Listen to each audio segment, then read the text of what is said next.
Namaste. Aloha. Welcome to the Bhagavad Gita as it is class. My name is Janapati Das, and I'd like to offer my respects to you. Thank you for tuning in, making comments on my videos. And if you haven't subscribed, or if you have friends who would like to learn more about the Vaishnava philosophy, then please encourage them to subscribe to this channel to watch these videos.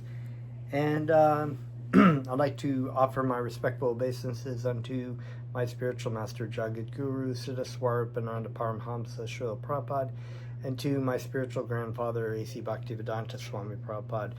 We are starting, we did a read through of chapter 6 entitled Shankha Yoga last time. Very exciting. And now we're going to get into the purports by Bhaktivedanta Swami Prabhupada. But first, as always, we will begin with some hearing and chanting of God's holy names. And please join along.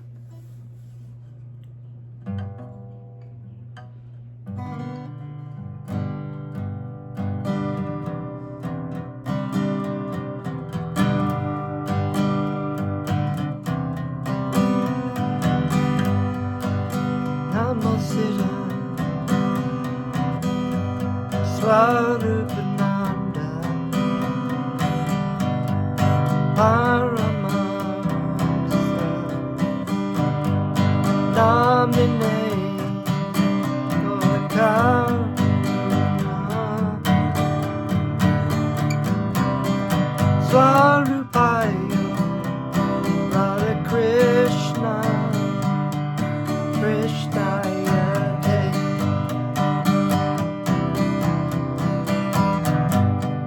Namo Siddha Swarupananda Paramahamsa Namine Gorakaruna Swarupaya Radha Krishna Krishnaya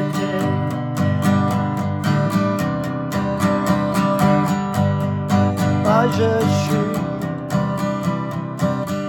Krishna Chaitanya Prabhu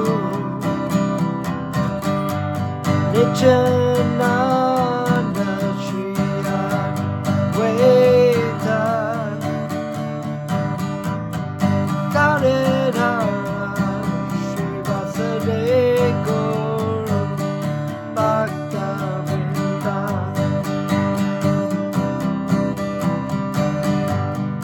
Bhaja Shri Krishna Chaitanya Prabhu Nityananda Shri Advaita Gadadhara Shri Vasudeva Gaura Bhakta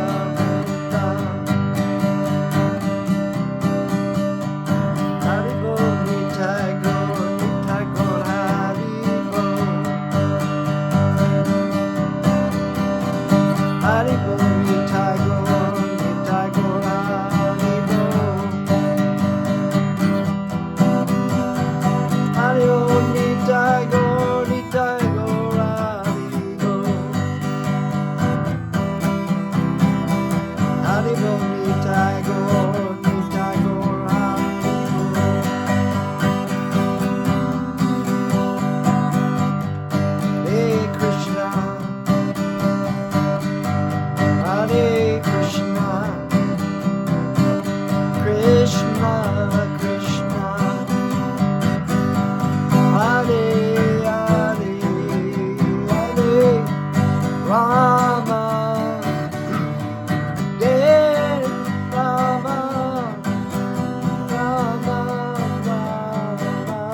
Haribo. Krishna, Krishna. Om Namo Bhagavate Vasudevaya. I was born in the darkness of ignorance, and my spiritual master opened my eyes. With the torch of knowledge, I offer my respectful obeisances unto him. Krishna, Krishna. Haribo. Thank you again for tuning in.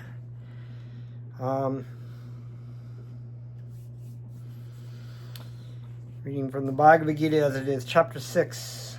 Chapter 6. So on this chapter, it's entitled Shanka Yoga. Shanka Yoga, Shanka is the difference between spirit and matter and who is the controller of both, basically. It's an analytical and philosophical study of the nature of material and spiritual nature, and the controller, and understanding that Krishna is the controller. It was brought up a little bit in the second chapter of the contents of the Gita summarized, whereas Krishna was explaining to Arjuna that there is a difference between the body, the material body, the mind, and the living entity, the soul, as is commonly translated. The soul, the spirit soul, Jivatma, is eternal and undying, whereas the material body, material energy, is constantly changing, and therefore it is dying. And so this was sort of explained, but Shanka Yoga is more deeply analyzed and discussed in the Srimad Bhagavatam, in the conversations of the incarnation of Krishna as Lord Kapila Dev, and he was explaining this Shanka Yoga to his mother, Devahuti. And so when we get to the Srimad Bhagavatam, which I think I'm going to, once I finish the Sri Ishapanishad, I'm going to start going through the Srimad Bhagavatam, but it's quite a task to get through that. So I don't know how many years I will be doing that one. So maybe we'll get to the story of Kapila Dev before I leave my body. But for now, we're going to read this conversation that is going on, and Krishna is unveiling different concepts to Arjuna, and now he's going to be addressing Shanka Yoga. Text 1. Shri Bhagavan Uvacha Anashrita Karma Phalam Karyam Karma Karoti Yaha Sasanyashi Cha Yogi Cha Na Nilagirnir Na Chakriyaha. Shri Bhagavan Uvacha. The Lord said, Anashritaha, without shelter. I like that. Anashritaha, without shelter. Karma phalam, the result of work, or what sometimes is commonly known as fruit of work, the fruits of one action. Karma, karyam, obligatory. Karma, work. Karoti, performs. Yaha, one who. Saha, he. Sannyasi, in the renounced order. Cha, also. Yogi, mystic. Cha, also. Na, not. Neither, without. Agni, fire. Na, nor. Cha, also. Akriya, without duty. So some very interesting words, right? Anashritaha, without shelter. Karma phalam, which is translated as fruit of works, but here he has it as the result of work. In other words, the activities that we do are going to have some kind of result from the activities that we're doing, okay? And the fruit of activity is, when we work in this world, we work for, there are fruits, and whether we offer those fruits to Krishna or whether we are going to eat them ourselves is the question, right? So the blessed Lord said, one who is unattached to the fruits of his work and who works as he is obligated is in the renounced order of life, and he is the true mystic, not he who lights no fire and performs no work. So we had just come out of this couple chapters about karma yoga, or the activities done in the service of Krishna. And Krishna was also telling Arjuna that he wants him to fight, but he wants him also to not to be attached to the results of his work. So whether he wins, whether he loses, is not really relevant in this thing. It's just the activity that is, and who is it for. So similarly, we understand in the philosophy of Shankar Yoga that Krishna is this, like in the Sri Ishopanishad, the owner and controller of everything animate and inanimate, the owner and controller of both matter, animated things, inanimated things, spiritual, everything. So here he's making this point that one who is unattached to the fruits of his work and works as he is obligated is the renounced order of life, and he is a true mystic, not he who lights no fire and performs no work. So Arjuna was also wanting to go off in the forest and not really do anything. I mean, to meditate, that was the work he wanted to do. But he here he's making the point that the fire is the regulation of fire sacrifices. In this chapter, the Lord explains that the process of the Eightfold Yoga system is a means to control the minds and the senses. So we have the Ashtanga system. However, this is very difficult for people in general to perform, especially in this age of Kali. Even Arjuna acknowledged the fact that these things are very difficult, and in this day and age, to go through yama, niyama, asana, pratyahara, pranayam, dhyana, samadhi, all these different kinds of processes, the steps that were originally done so very easily in the process before, are hard for people to follow in Kali Yuga. So we are given a system of the hearing and chanting of Krishna's names, which can actually what's the word I'm thinking of? It can actually satisfy all the other regulations and rules and means by what the Ashtanga Yoga attempts to do. Although the Eightfold Yoga system is recommended in this chapter, the Lord emphasizes that the process of Karma Yoga, or acting in Krishna consciousness, is better. Everyone acts in this world to maintain his family and their paraphernalia, but no one is working without some self-interest, some personal gratification, be it concentrated or extended. So we definitely have a self-interest in because everything is me-centered. So we have a self-interest in what we do, why we do it, and here it is about why. Why do you do what you do? If it's in Krishna consciousness, there is a why. You're doing it for Krishna because you want to please Krishna. And so that is a why. But that's not really a self-interest, although it is in a greater sense. It is your interest for you to be doing that. But you don't do it because you're like, this is about me. It's about Krishna. So the criterion of perfection is to act in Krishna consciousness and not with a view to enjoying the fruits of work. To act in Krishna consciousness is the duty of every living entity because we are all constitutionally parts and parcels of the Supreme. The parts of the body work for the satisfaction of the whole body. The limbs of the body do not act for self-satisfaction, but for the satisfaction of the complete whole. Similarly, a living entity who acts for satisfaction of the supreme whole and not for the personal satisfaction is a perfect sannyasi, the perfect yogi. So we have that word. Yeah. renounced order of life, sannyasi, right? We are truly renounced when we are acting in the service of Krishna.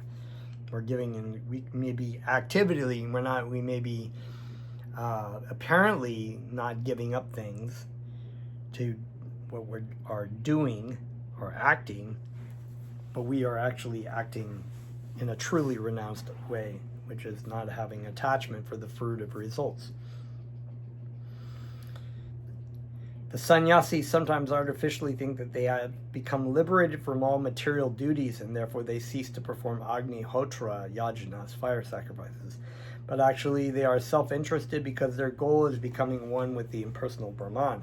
Such a desire is greater than any material desire, but it is not without self-interest.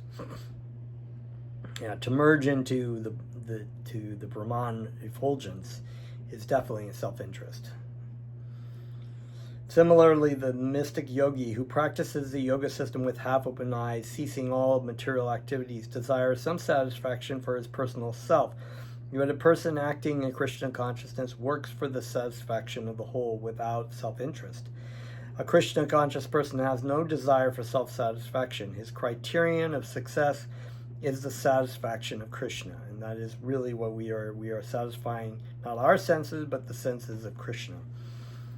And thus he is the perfect sannyasi or perfect yogi.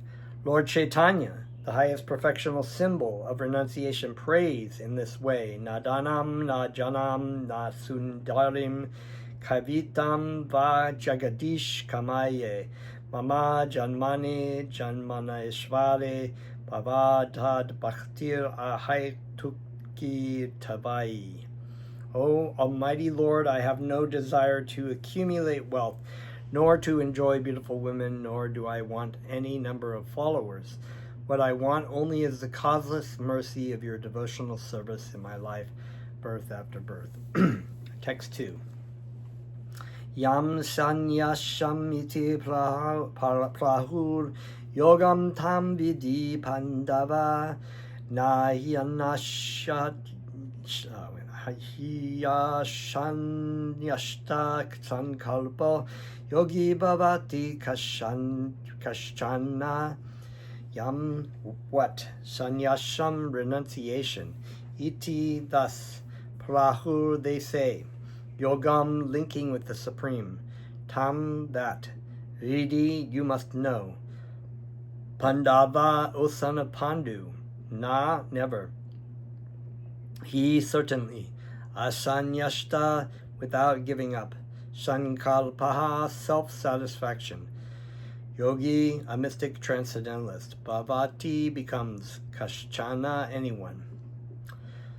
Translation. What is called renunciation is the same as yoga, or linking oneself with the Supreme, for no one can become a yogi unless he renounces the desire for sense gratification. So here Krishna's, Arjuna had asked this question in the previous chapter. I'm going to find it real quickly. Yeah, so he says, you first ask me to renounce work, and then you again recommend working with devotion. Now, will you kindly tell me which of the two is more beneficial? The Blessed Lord said, renunciation of work and devotion are both good for liberation, but of the two, work and devotional service is better than renunciation of work. So the point was, when we were discussing that, is that those two things separated, like renunciation for the sake of renunciation and devotion for the sense of devotion. We understood that what's being said here, what is called yoga, is renunciation is the same as yoga, or linking oneself with the Supreme. So in activities of devotion to Krishna, you are immediately renouncing ownership of the desires and fruit of work that come with the act of either renunciation or devotion. What you're doing is you're doing for Krishna. So the renunciation comes already. It's already part of that. And this is the point that Bhaktivedanta often makes, is that, certain commentators want to split up the different yogas as not really relating, being unified. But all these things are all connected to Bhakti Yoga. Even this Shankha Yoga is also connected to Bhakti Yoga. It is non-different than Bhakti Yoga.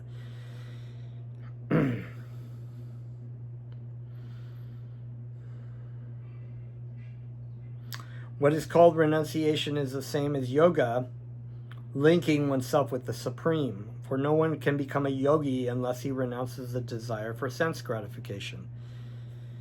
So, as said, you can't become a yogi unless you renounce. But if you're giving your life to Krishna, you are already a yogi. You're already renouncing.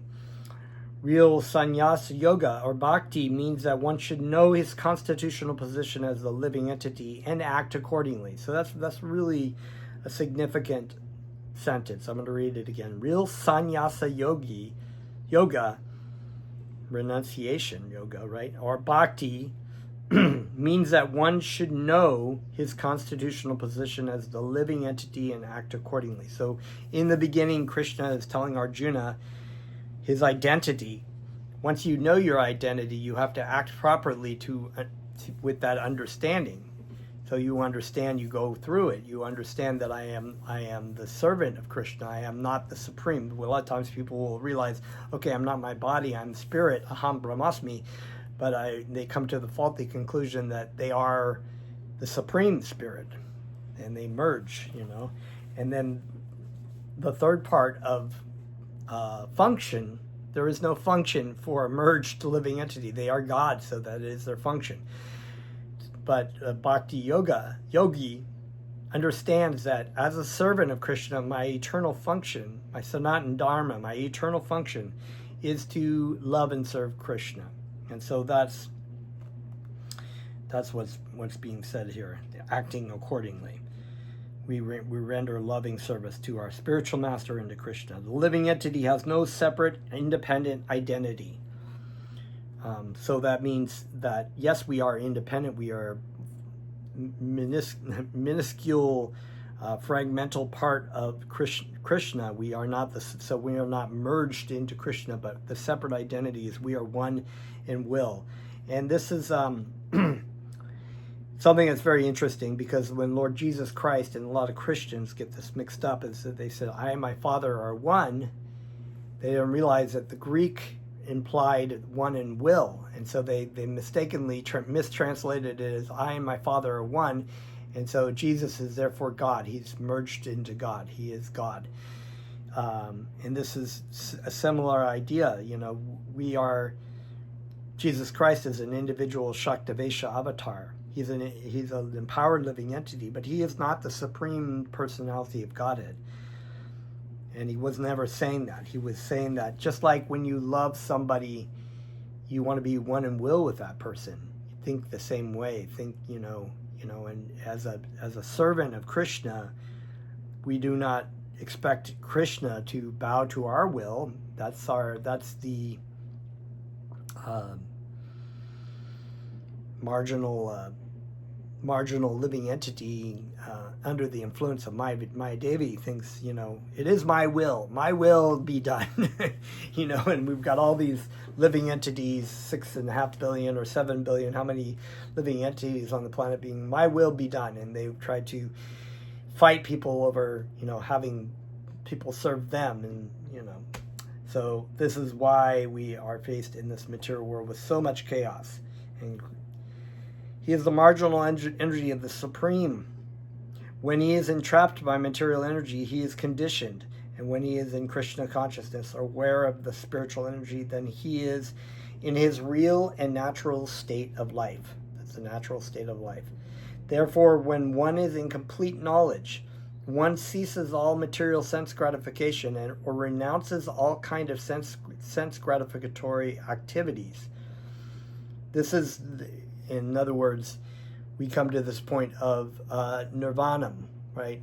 Where we're being drawn to our service to Krishna. We're dropping away ownership and desire for sense gratification that comes with being under the influence of Maya Devi in this material world. And once we've reached that nirvana state, where basically our focus is dovetailed one with Krishna, that's when the Brahma Bhutam stage begins. And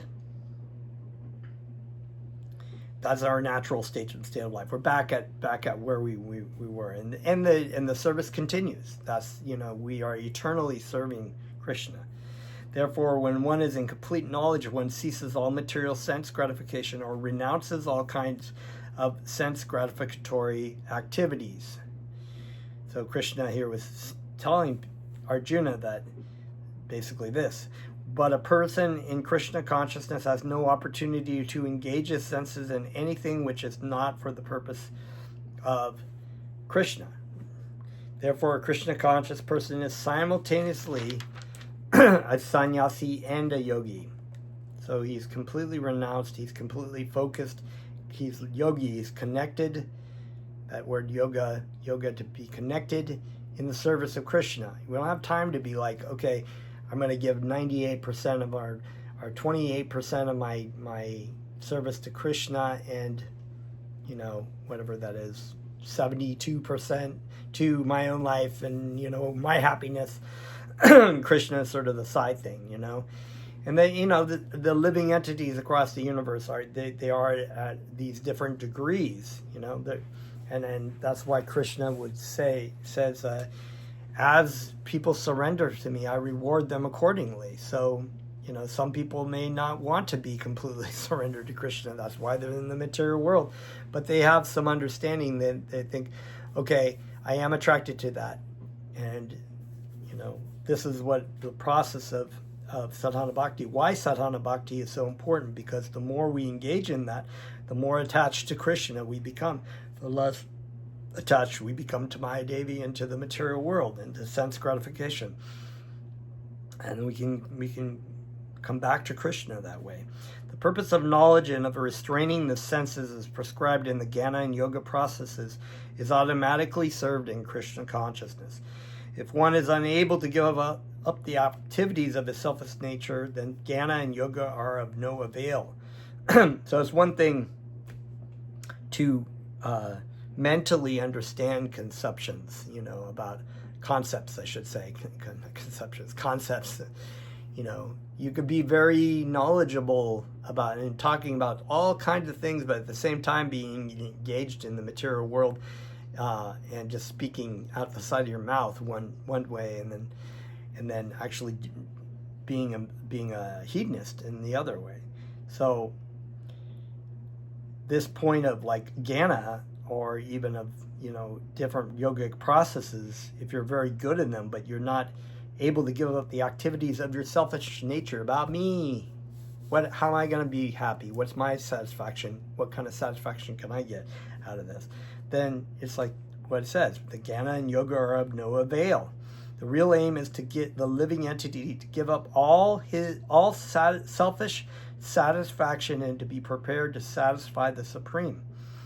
And I've always said this, what to imagine a world where people were all focused instead of on their own, whatever they're going to get out of it, like me, like the little freaking, 3-year-old who's like wants the candy, when I want some chocolate, then we're all focused on Krishna, and we can all serve Krishna, and we can be happy. We can enjoy life.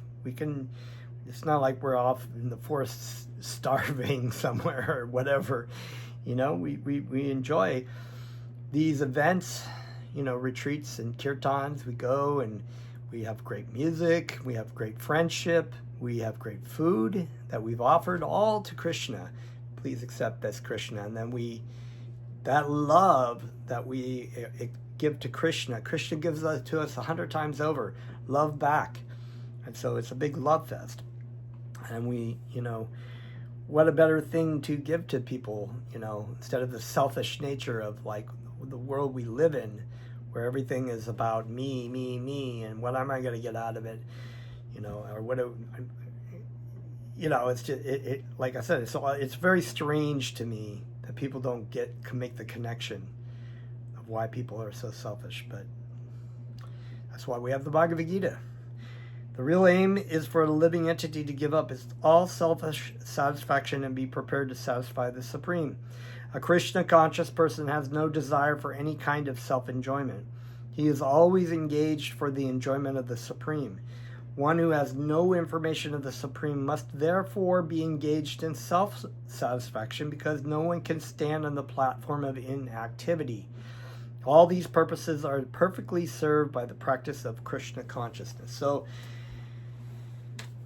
one of the things we've learned in the previous chapters is that the living entity must act. We're not Buddhists, and even in the Buddhist concept, that they don't believe in the self. So therefore, they believe you have to be inactive in the void of nirvana to be able to be completely peaceful.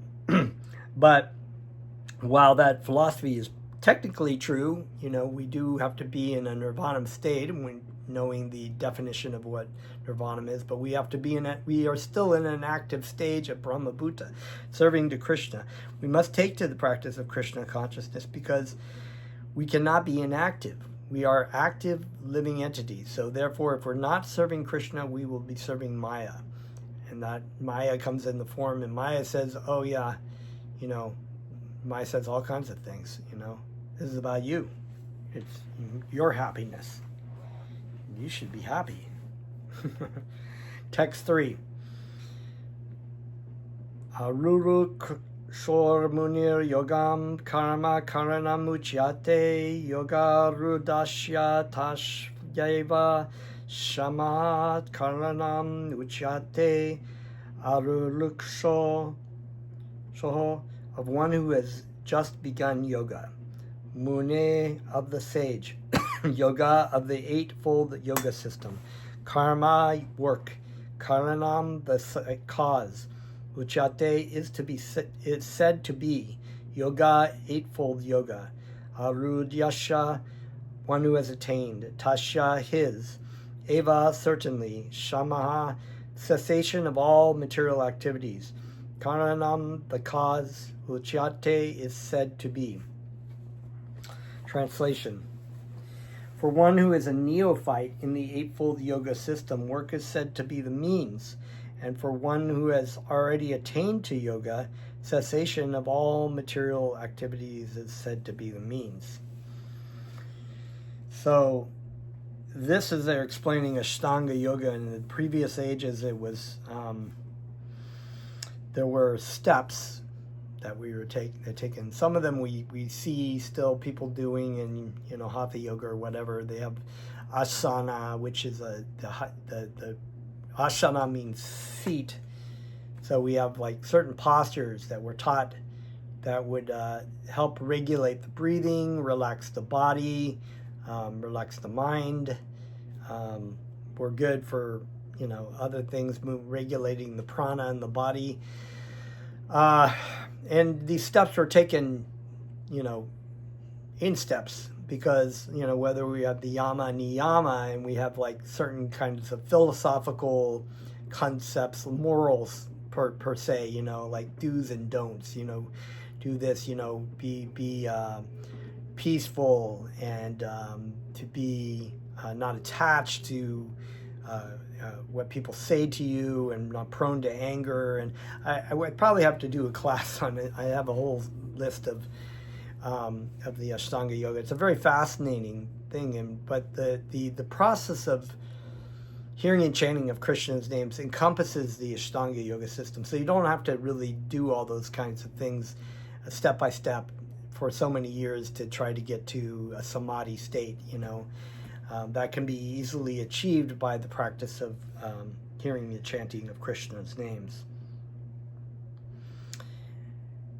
And so, purport: the process of linking oneself with the Supreme is called yoga, which may be compared to a ladder for attaining the topmost spiritual realization.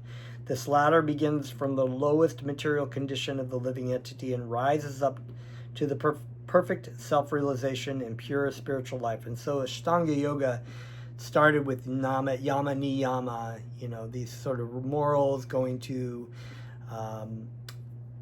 asana, and the pranayama, which is a breathing technique, and the pratyahara, which is a focusing of your mind. or is it focusing on a point, actually, I think is what it was. And then we have different other steps that would go up and would eventually get to the point of immersion or samadhi. This can all be achieved by the chanting of Krishna's names, so we don't really need to take our steps in the Ashtanga system anymore.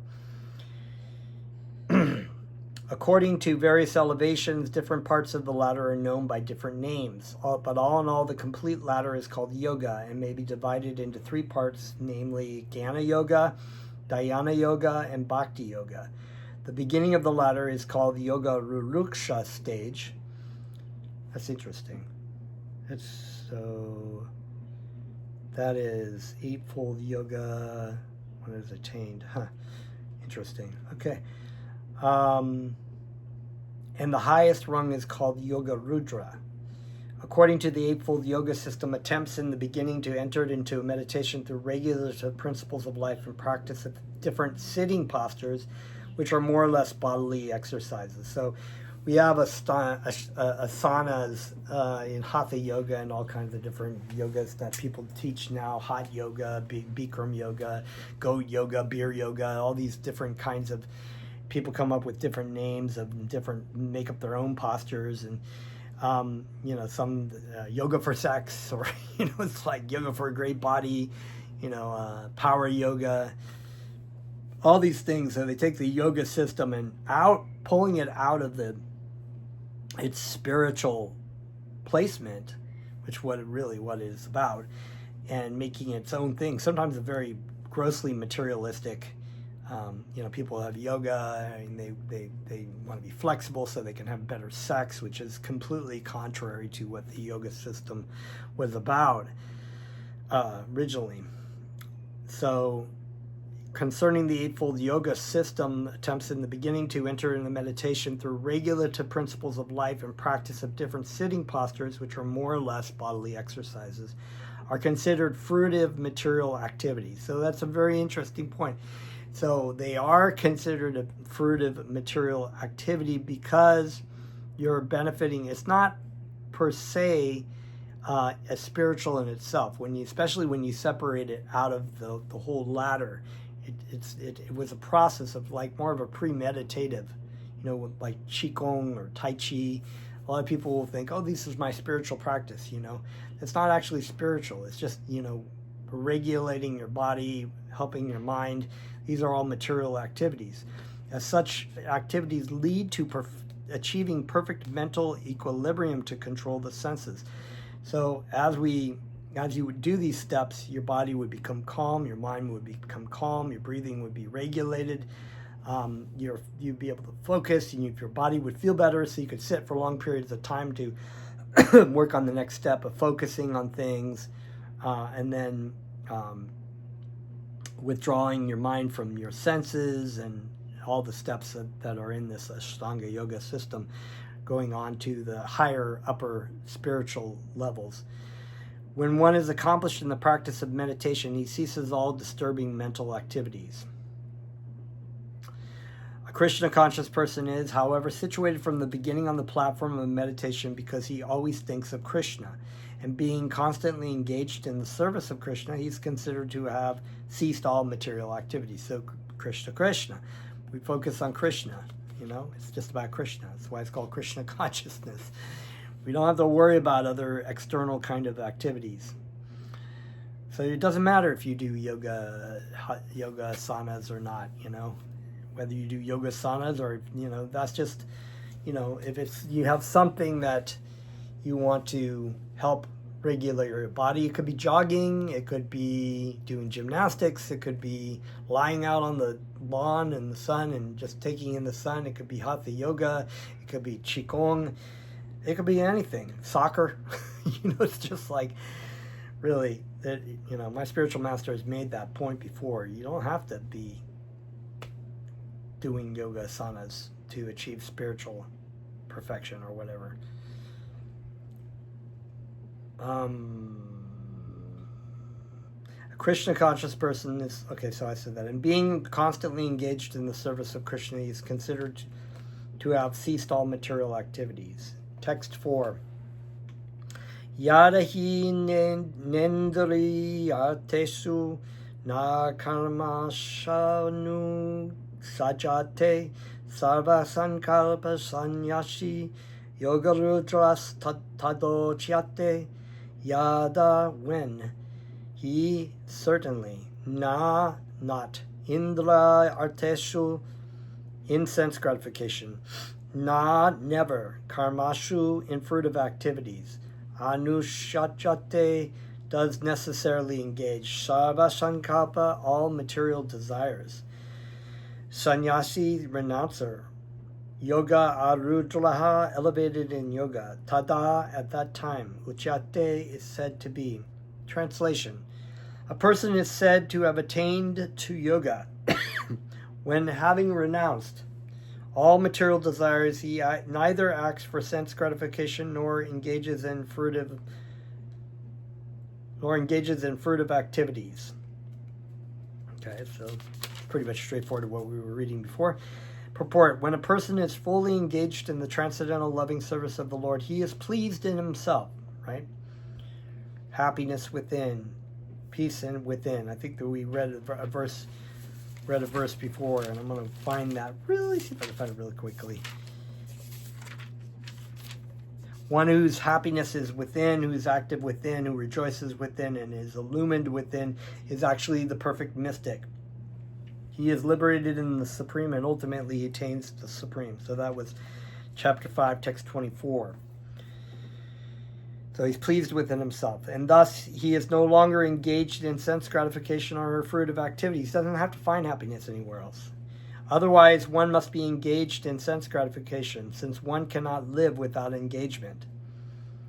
So once again, if you're not serving Krishna, you will be serving Maya, but you got to serve somebody. Without Krishna consciousness, one must always be seeking self-centered or extended selfish activities, because you have to find happiness. You desire happiness. It's a natural, it's like you're the fish out of water. You want happiness because happiness and the living entity are non-separable from each other in truth. So, but we are separated from it because we are separated from Krishna. Krishna is our water. We need to reconnect with our happiness and then we were back in the water. But when we try to find, where can I find some happiness? Out here, I'm going to just get this and grab that and take that and use this person and take that person, which just creates further drying up of the body. In other words, further separation from Krishna, which is just more hell for us. But a Krishna conscious person can do everything for the satisfaction of Krishna and thereby be perfectly detached from sense gratification. One who has no such realization must mechanically try to escape material desires before being elevated to the top rung of the yoga ladder. So they were saying that this Ashtanga system was a mechanical process by which you could achieve that, but it seems so troublesome. It's like trying to go through all those things and sitting for long periods of time and trying to focus your mind and just doing all these things, getting the breathing, all the life airs all lined up and everything, and you're breathing, becoming a pranayama master after 10 years, and it just taking your whole lifetime to try to get through this Ashtanga mechanical yoga system. Just Hari Bol, Krishna, it's very easy. Text 5. Udared atmanatmanam natmanam avashadayat atmaiva hi atmano bandur atmaiva vibur atmanaha udaret.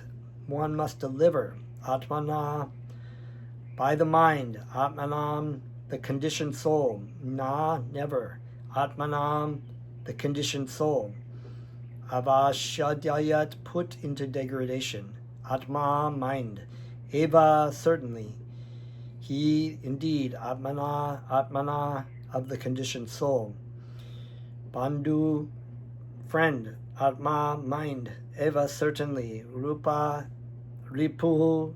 enemy, atmana of the conditioned soul. So I've said this time before, the Sanskrit word for Atma can refer to the body, the mind, the living entity, or even the supreme, depending if we're saying Paramatma. But in this translation, it has to do with mind. Another greatest hits verse, as we know here, text 5, a man must elevate himself by his own mind and not degrade himself. The mind is the friend of the conditioned soul and his enemy as well. So we've gone into this verses in the past where we were contemplating the objects of the senses with our mind, and or the mind is the greatest enemy of the world and destroyer of the world, and so here it says a man must elevate. He must use his mind in a way that will elevate him, or it will degrade them. And in that case, the mind can be your worst enemy. And we can cite many, many, many, many cases where the mind takes over and just creates hell for the person and people around him. But I love this verse because even the first line, a man must elevate himself by his own mind. And the only way we can really do that is to have a higher purpose. The mind has to be in line with our intelligence, and the intelligence has to be connected with Krishna. So Krishna has to be our source. Therefore we can purify our mind through the chanting of Krishna's names. And then when our mind is purified, we can use the mind in a beneficial way to spread Krishna consciousness among the world. The word Atma denotes body, mind, and soul. So Bhaktivedanta is saying that already. Depending upon different circumstances. In the yoga system, the mind and the conditioned soul are especially important. Since the mind is a central point of yoga practice, and Atma refers here to the mind. So in the Ashtanga yoga system, the mind is utilized throughout the different processes. But it's also used in the process of hearing and chanting Krishna's names. So one has to actually focus one's mind upon the names of Krishna, even if there's so much garbage, the sludge of the river going through your mind. We don't jump in and grab things. Like I've lived in these third world countries, some places like in Asia or in Africa, or places I've lived, Philippines. And sometimes you go by these city, like sort of like either rivers or creeks or whatever, little drainage places and whatever. So the water goes through, the rainwater and all that stuff. And you just look in there, and it's just like people's, just the worst foul garbage and feces and dead animals. And, and this is our mind, in the material world. A lot of times there will be so much sludge going through the mind. We chant Krishna's names. That's like cleaning up the garbage out of the mind, but there will always be things in the mind. The mind is the mind, but we can control the mind by the chanting of Krishna's names. It's much easier to control the mind by having something to focus our mind upon than to focus upon ourselves.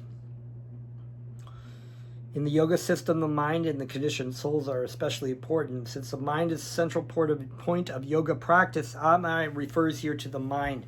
The purpose of the yoga system is to control the mind and to draw it away from attachment to sense objects.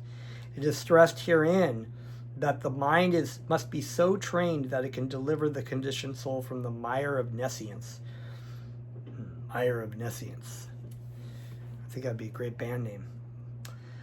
In material existence, one is subjected to the influence of the mind and the senses. In fact, the pure soul is entangled in the material world because of the mind's ego, which desires to lord it over material nature. So that is ahankara, the false ego. Therefore, the mind should be trained so that it will not be attracted by the glitter of material nature, and in that way the conditioned soul may be saved.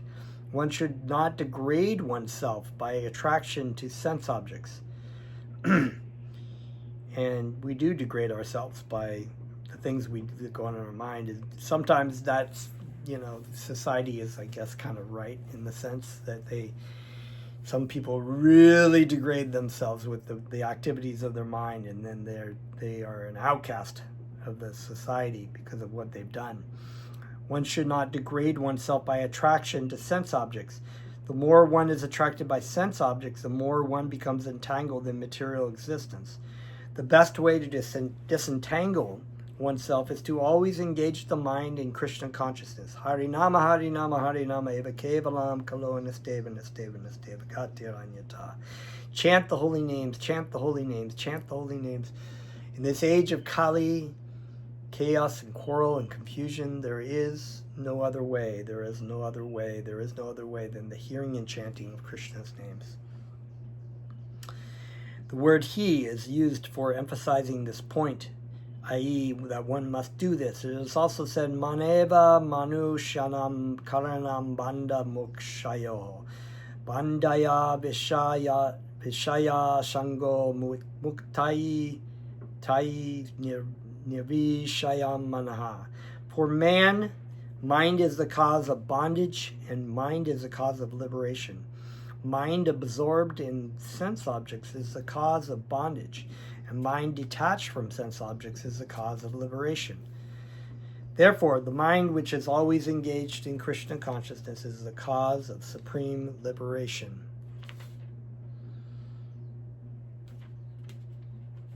We got a quick verse here. We can fit this in if it goes well with this previous verse. Text 6. Bandur atmanant atmat manashtasya yenat maivat manajitaha anat manashtu shatrutve varte tat maivat shatruvat. Bandhu, friend. Atmana, mind. Atmana, one of the living entity. Tasya, of him. Yena, by whom. Atma, mind. Eva, certainly. Atmana, by the living entity. Jitaha, conquered. Anatmana, of one who has failed to control the mind. Tu, but. Shlatu, tve, because of enmity. Varteta, remains. Atma eva, the very mind. Shlatuvat, as an enemy. Translation, text 6. For him who has conquered the mind is the best of friends, but for one who has failed to do so, his mind will be the greatest enemy. So another repeat of this last verse in a different wording. Just, it's said twice here. Sometimes things are said over to make the point. Purport, the purpose of practicing Eightfold Yoga is to control the mind in order to make it a friend in discharging the human mission. Unless the mind is controlled, the practice of yoga for show is simply a waste of time. So, the practice of Hatha Yoga, in all these classes of yoga that's so popular in the Western world, taken from India, just pulled out of the whole system, it's just a waste of time unless it's used to control your mind. And in a lot of cases, it's not used to control your mind. It's used to pump up that activity of what you want in your mind. So yeah, I want to, there's hot yoga girls in yoga pants, so I want to have more sex with yoga girls. Or the girls are like, yeah, I want to have sex with the yoga instructor because he's so sexy and whatever, or we're going to drink beer yoga and have sex. Yay! It's like crazy. And, these people who've come in the past and they've taught, like Bikram, and they end up like sexually assaulting their clients and their students, and raping their students and having sex with different students, and they're teaching complete nonsense, or they're just being hypocrites. Unless the mind of yoga is controlled, the practice of yoga for show is simply a waste of time. One who cannot control his mind lives always with the greatest enemy. So your mind is the greatest enemy. So there is no greater enemy. China, Russia, North Korea. No, your mind. Your mind is the greatest enemy.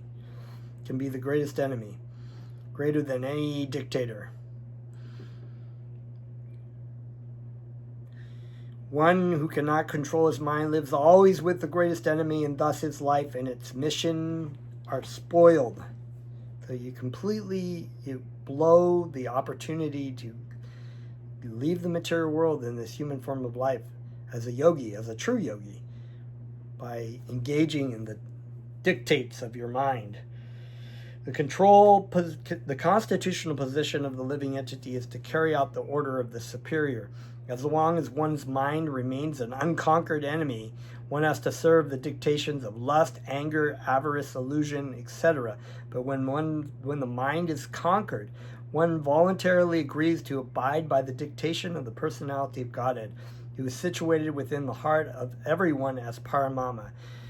So, Bhaktisiddhanta Saraswati, my dear spiritual great-grandfather, of Bhakti, the spiritual master of Bhaktivedanta Swami, said that every morning I beat my mind with a shoe 100 times. I'm paraphrasing. And then at nighttime again, I beat it. So it's the same thing. You have to be vigilant with your mind, because your mind will constantly propose all kinds of crazy shit, as we all know. Krishna. Real yoga practice entails meeting the Paramama within the heart and then following his dictation.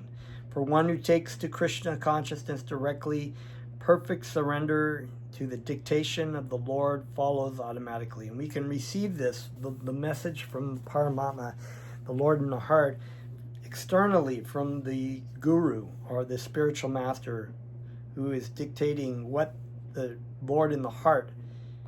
And this is why we can confirm what we're feeling in our heart by what we're hearing from our spiritual master and what we're reading in our scripture.